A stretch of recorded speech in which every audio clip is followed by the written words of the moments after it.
Hi, I'm your host, Michelle Poverman, a former anxious empath turned mostly grounded psychotherapist, intuitive guide, and energy healer, and this is Into the Work. And it isn't just a podcast. It's your actual invitation to break free from old patterns, end the cycle of your self-abandonment, and finally step into the life your soul has been craving. Each episode is a spark to help you rise higher, to help you shine brighter and reclaim the truth of who you really are. The spark has already been lit. And sister, this is a journey from spark to brilliance. So together, let's go ignite a fire. Hi, welcome back to Into the Work. If you're new here, I just want to give you a really heartfelt welcome. I'm really excited to have you come onto this journey because I am on a mission to help women remember who they truly are. Trust the gifts that they came here to share. And if this is you, to build a business that becomes an expression of your soul instead of your survival system, right? Because a lot of us are running off survival. So before we dive in, if these conversations in this podcast have been meaningful to you, I would love to invite you to join me in this mission. And you can do that simply by hitting subscribe if you haven't already and leaving a review. It only takes a few seconds, but it really can help other women, like-minded, soul-led women who really are out there stumbling and really want to heal and do the work and find their way into expansion and creating something really meaningful. And we can do that together. We can create a movement of women who are healing their past, trusting their gifts, and really building the business that they were here and meant to lead.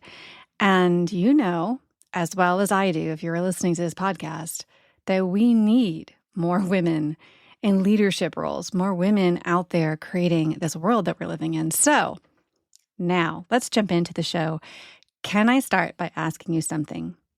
Have you ever noticed how one person can hear the word no and simply move on like it's no big deal, while another person spends the next 3 days questioning what happened? Was everything okay? Did they do something wrong? And maybe you've lived it where you've been the person who perseverates on something. Maybe you pour your heart into something, creating something, or you know that something that you did or created could really genuinely help someone or make a difference out in the world. You put it out there, and when nobody does anything with it, nobody purchases it, nobody responds positively to it, you're not getting that feedback that it's working. That can be so triggering to some of us, right? It's such a vulnerable place to be. A lot of times people will come to me and talk to me and say, Michelle, I'm like struggling because they got this roller coaster ride that they feel that they're riding in this world. They're having conversations with people and they're expecting there to be this beautiful relationship working together. And then the person just kind of drops off the face of the earth. And that isn't personal. And I'm sure as I say that to you, you're like, yeah, I can see that's not personal. But when you're in it and you're on the other side of it, if you've got some wounding that makes you a little bit vulnerable to someone abandoning you or leaving or disliking or judging or whatever your experience was growing up, we can really make us more vulnerable to these things. Think of that client that you absolutely love working with. Maybe you've worked with them forever and then suddenly they decide to leave. And you feel bad. And it's the same thing when somebody unsubscribes from our emails. By the way, if you ever unsubscribe from my emails, I don't even check the unsubscribe list anymore. It's just none of my business. I feel like if someone doesn't want to be there, they don't want to be there, and that's fine. And it's learning that people have 1,000 reasons why. I unsubscribe from stuff all the time that I end up resubscribing to because I'm like, hey, wait, I want to hear about that thing again. When we get so personally entangled in what we're doing and how we're being in our work and being so vulnerable, things can make us feel bad. We wonder, did something go wrong? What did I do wrong? And maybe we're embarrassed, but we're not even sure why we're embarrassed. What's fascinating to me is that another woman can have the exact same experience and simply think, I guess that wasn't right for her, no big deal, and move on. And so two people, one has more resiliency. And we talked about this in the 2-part series that I did on resiliency, but we're talking about these different emotional experiences where people would tell you, okay, one's more confident, or maybe they'd say one person has a stronger mindset, or one person, like I said, is just more resilient. But after almost 20 years or so working as a therapist, and now working for a number of years, doing more and more work with women who are kind of doing this very thing. They're building businesses and they're putting themselves out there and being very vulnerable. I don't know that that's the only thing that's happening. I really think that it comes down to attachment. And just hear me out on this. I think we are looking at, if you've ever heard of the attachment theory, where you look at how somebody attached when they were a child to their caretakers, right? So did you have a secure attachment? Did you have an anxious attachment, a disorganized attachment? But these ideas about the kind of childhood we have, the kind of experience we have growing up, and how that impacts us is also how we attach to other people. And I'm not going to be talking all about that today. A lot of you probably are somewhat familiar with that. You can go ahead and Google it. But what I want to look at, and I've been thinking about this a lot lately, is I don't think we just leave that attachment style at home when we become entrepreneurs, right? So I think we bring it with us. We bring it into every conversation, every launch that we do, or all the nitty-gritties of our businesses, our sales conversations, our money conversations, our client relationships. Every time we hit publish on something, or we have to do something that makes us uncomfortable, right? We don't suddenly become business owners who are separate from that little girl who learned what it meant to be accepted, rejected, loved, or maybe even overlooked. So we bring ourselves to our business, right? We bring ourselves out into the world in everything we do. There's that statement by John Kabat-Zinn. Well, I think he coined it, actually. It was Buddhist, but wherever you go, there you are. And we bring all of it. And so that's why business becomes such an incredible place for healing. And I call my business a lot lately my healing playground, right? Not because business creates our wounds, but I think that the business reveals our wounds. So I've been thinking about this because one of my greatest gifts my therapy career has given me has very little to do with just techniques. It's given me a completely different understanding of what it means to serve somebody. And this is what I think is really meaningful for you here today. And I really want you to stay with me because I think that you're going to catch my jive here. As therapists, we deeply invest in our clients. We celebrate them. We think about them after sessions. We try to have boundaries and not do too much of that, but we do. We genuinely want their lives to become better, right? And a lot of coaches I know do too. But there's some specific things. We're taught something incredibly important. Our job isn't to keep our clients. Our job is to help them heal, right? To actually allow them to be so strong that they walk away from us. We don't possess them. They're not ours. They don't belong to me. And our job is to truly help them heal. Our job is to actually get them to understand how to do that healing on their own. And sometimes those two things go hand in hand, and sometimes they don't. But there have been many moments throughout my career where I've referred somebody or said, "Hey, I think you need to go elsewhere because this is not really what I do." We do that not because we can't help them. We could have a really meaningful experience. But if I refer somebody out, it's because I'm standing in integrity, because someone else was simply maybe a better fit or whatever, right? Maybe they had a specialty I didn't have. Maybe they worked in an area outside of my scope. Maybe they were exactly what the person needed in that season of life. And you know what? It's not a failure. That was service. So sometimes service is keeping them and sometimes it's letting them go. It basically sends this message that your healing matters more than my need to keep you. And I really think when we're putting ourselves out there in sales and bringing in clients, I think that's also something that we need to stay in our integrity on, that we're here to be of service. Now, the realization has sort of stayed with me, and somewhere along the way, I found myself asking a different question.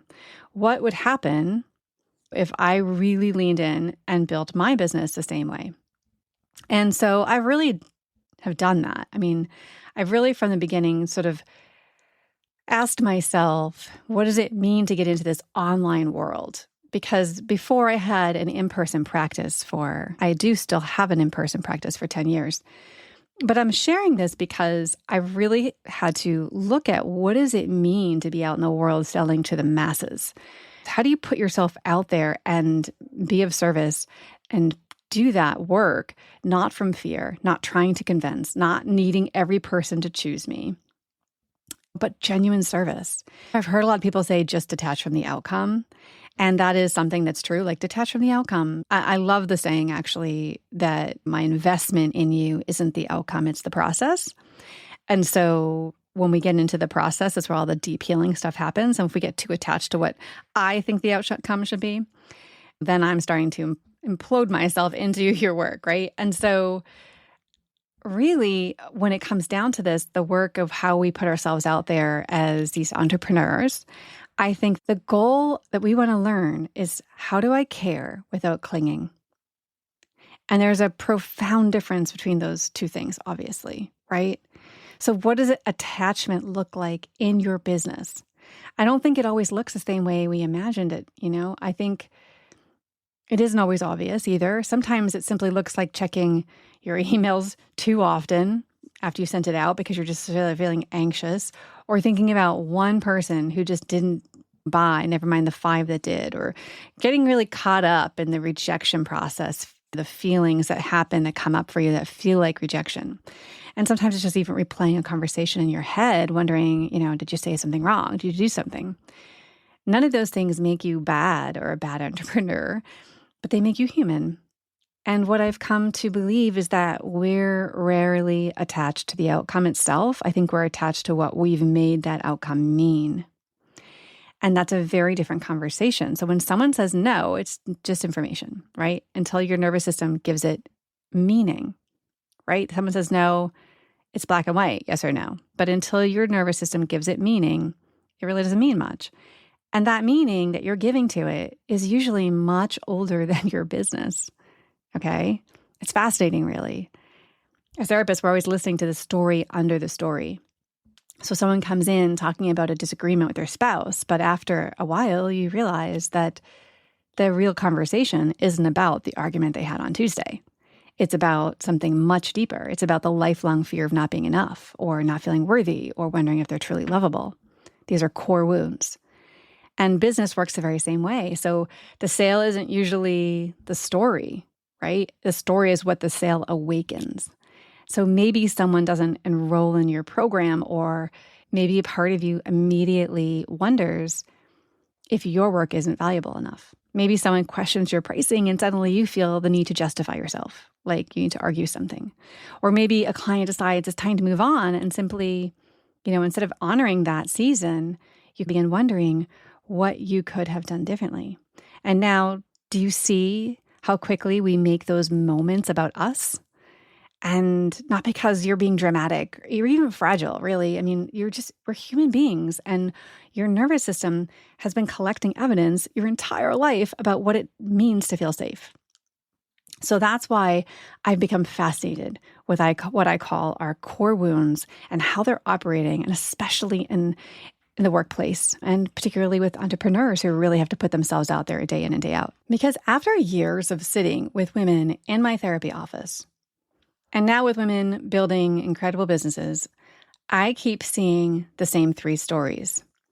For some women, the story is about not feeling enough. They're constantly trying to prove themselves. Every achievement brings relief, but only a little while, right?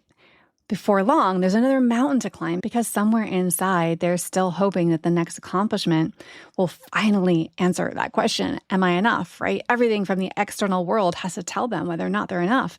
For other women, it's the worthiness story. Being chosen becomes deeply personal. A new client, a speaking opportunity, somebody saying yes to an offer, it all feels wonderful, but not simply because it's good for business. It feels like confirmation that you're safe and you matter. And then there are women who carry that lovable wound, and they're often the women who give until they're exhausted. They have enormous hearts. They genuinely want to help, but somewhere along the way, they learn that love is something you earn by being indispensable. by never disappointing anybody. So by making sure that everyone else is okay before you are. Now, these are three different stories, yet they often create the same behavior. That's why I don't spend much time judging behavior anymore. I'm far more interested in understanding the story that's driving that behavior.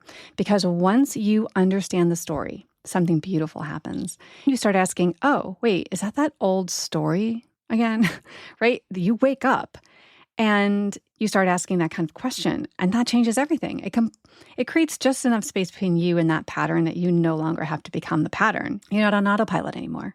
You can just notice it. You can appreciate that it was once trying to protect you.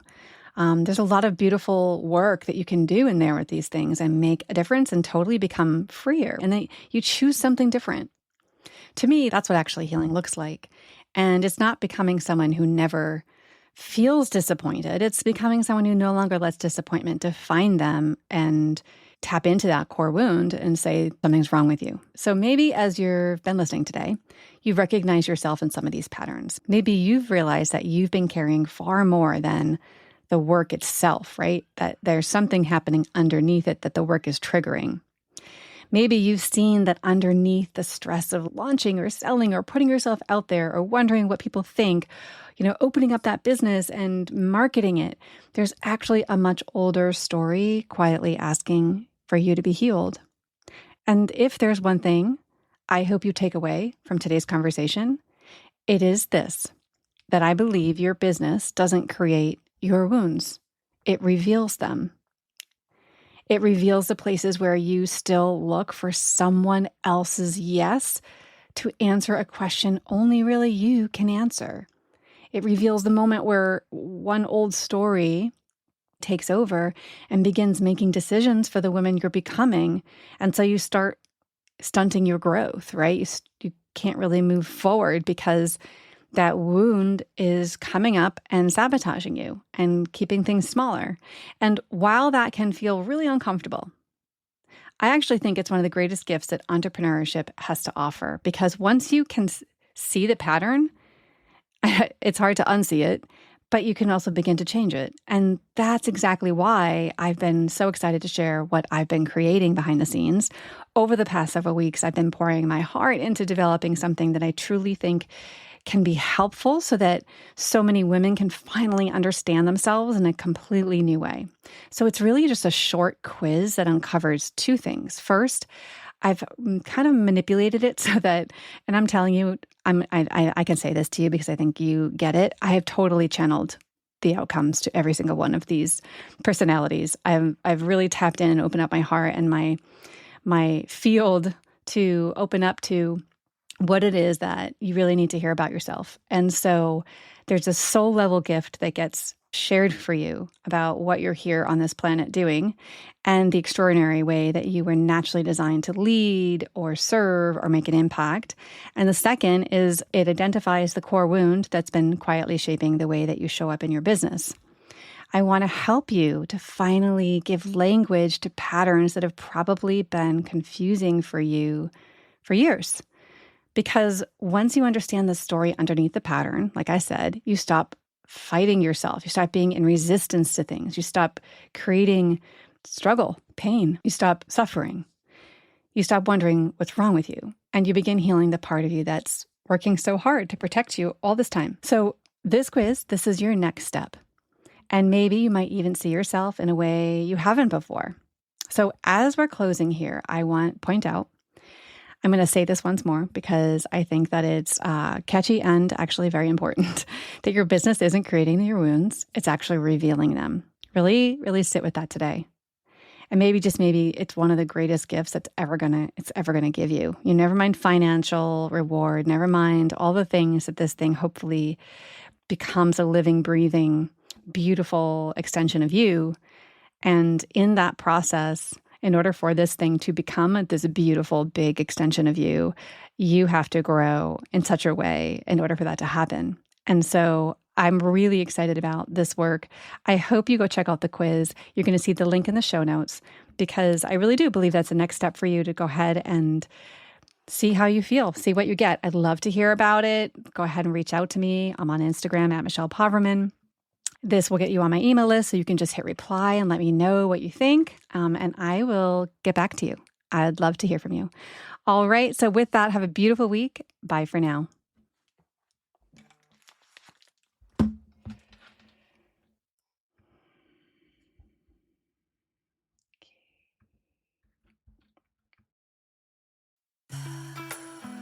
Thank you for joining me on Into the Work, Therapy for Empaths and Seekers. If this episode spoke to you, please follow the podcast and leave a review. It is the best way to spread this healing work to other women. Your presence here matters. Step into your power, heal your soul, and rise with women who are doing the same. Keep joining us every week, and together we can heal the world. If you're ready to dive deeper, grab your free Shadow Work Transformation Bundle in the show notes, and I will look forward to seeing you next week.